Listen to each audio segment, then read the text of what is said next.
Kenapa Salma nggak pernah diajak collab sama Andi Rianto? Kenapa Salma harus collab sama Andi Rianto? Oke, tapi gue bisa bantah nih. Oh Salma artinya kurang bagus, oh Salma begini, Salma begitu. Itu kan cara berpikir yang salah gitu loh. Yang tahu-tahu aja. Gue akan buka podcast ini dengan ucapan selamat datang di Salma Era 2.0 yang paginya jadi atlet basket, siangnya cover lagu pop punk, dan malamnya jadi model.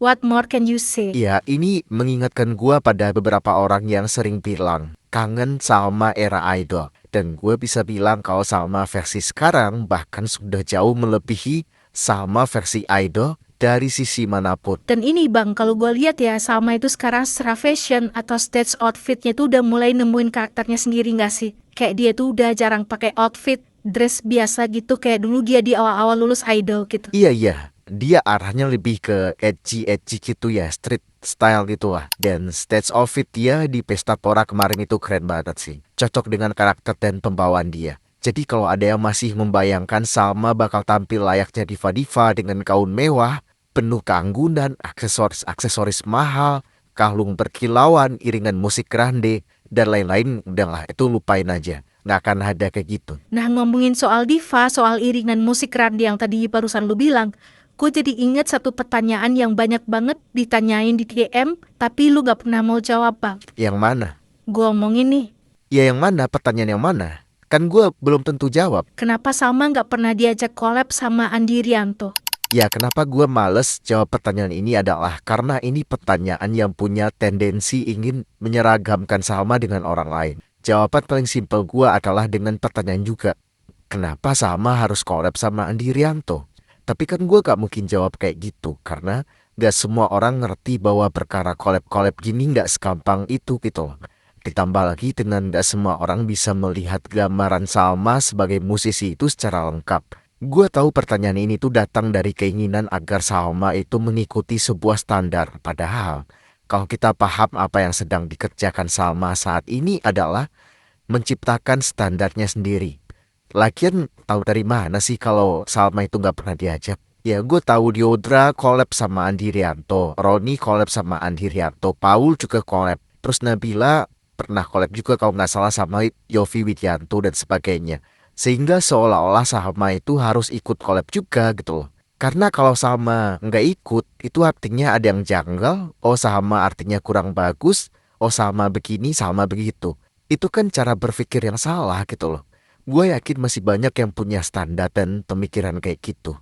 Itulah kenapa di kebanyakan konten gue selalu ingin menjelaskan betapa Salma itu sangat berbeda secara ide musik, pemikiran musik, dan pendekatan musik, agar kita keluar dari semua standar-standar mainstream itu dan melihat Salma, dalam tanda kutip, di dalam dunianya sendiri gitu.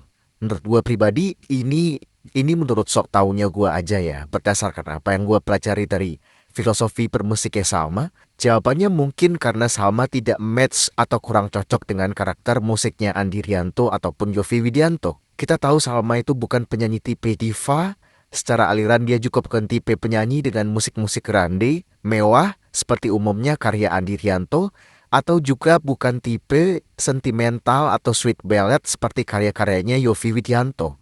Gua rasa selama 2 tahun ini karakter dan arah bermusiknya Salma itu udah jelas banget ya. Dia sangat dekat dengan fusion musik yang up-tempo, ya groovy pop, retro pop, funk, jazz, R&B dan sebagainya. Jadi memang dia cukup jauh dari itu gitu loh. Bukan berarti dia nggak bisa nyanyi meliuk-liuk ya, tapi musisi kayak Salma punya karakter sendiri dan itu baginya sangat penting. Dan kita semua tahu karakter dia itu ya pop jazz dengan groovy wave gitu loh. Itulah kenapa dia collabnya sama Lali Manino, Samaran, atau bahkan sama Bass Boy, yang secara pendekatan musik itu masih ada titik temunya gitu. Tapi ya bisa aja suatu saat Salma collab sama Andi Rianto dengan beberapa penyesuaian, mungkin ya bisa aja gitu. Jadi pertanyaan itu gampang sekali untuk dijawab secara logika kalau kita mau mengenal Salma benar-benar dari musiknya. Oke, tapi gue bisa bantah nih. Kalau lu bilang stay in karakter itu penting buat Salma, kenapa lu mendukung dia collab sama Piwi Gaskin yang secara musik itu jauh banget loh sama karakter Salma sekarang? Pertanyaan bagus. Pertama, Salma itu pernah bilang kalau alter egonya adalah pop punk. Dia nggak pernah bilang kalau alter egonya adalah nyanyi ala diva. Terus yang kedua, Dia pernah bilang di podcastnya Kemal ya kalau nggak salah, kalau dia berangkat dari sebuah pengalaman bermusik dalam sebuah band dulunya. Dia bawain lagu-lagu Paramore, Simple Plan, dan sebagainya. Yang ketiga, dia sukanya Paramore, My Chemical Romance, Bring Me The Horizon. Bahkan dia mungkin juga suka NoFX gitu, gua rasa. Jadi ada korelasi antara jenis musik pop, punk, ataupun alternatif rock itu dengan sejarah hidup dia. Dia pernah hidup lama dengan pengaruh itu, dan sangat amat wajar kalau dia pengen punya satu karya atau minimal collab lah dengan bawain genre itu. Ya sama aja kan, kayak dia dulu bawain lagu Paramore di Idol, yang mana saat itu gue kurang setuju karena saat itu dia masih dalam kompetisi. Tapi di luar itu, kalaupun misal dia collab satu lagu sama Piwi Gaskin ya nggak apa-apa, karena orang bisa nemuin korelasi yang tadi itu dalam sejarah hidupnya sama. Dan itu tidak akan mengganggu branding atau karakter dia sebagai musisi uptempo ataupun groovy wave gitu. Dan sebenarnya nggak perlu juga sampai harus bikin single pop punk. Dia bisa aja jadi bintang tamu atau jamming di panggungnya Piwi Gaskin, kan bisa aja gitu. Nah, gue jadi inget nih, Salma itu kan udah confirm ya bakal jadi musisi tamu di konsernya Lali Ilmanino. Tapi ada satu lagi nih Bang, yang masih penasaran. Konser tunggalnya Ruth Sahanaya di Surabaya. Kakaknya ada satu musisi tamu lagi yang belum di-spill karena bakal jadi surprise gitu kan. Dan menurut lo, mungkin gak sih kalau itu Salma? Ya kalau kita bicara kemungkinan, kita harus menjelaskan letak kemungkinannya itu di mana. Coba kita lihat dari berbagai value ya. Secara keterikatan karya, Salma rilis album yang salah satu tracknya remake lagu Memori punyanya Ruth Sahanaya. Itu satu dari poin penghubung. Kemudian yang kedua dari quality value. Salma itu 5 piala AMI cuy. Mau ngomong kualitas apa lagi gitu.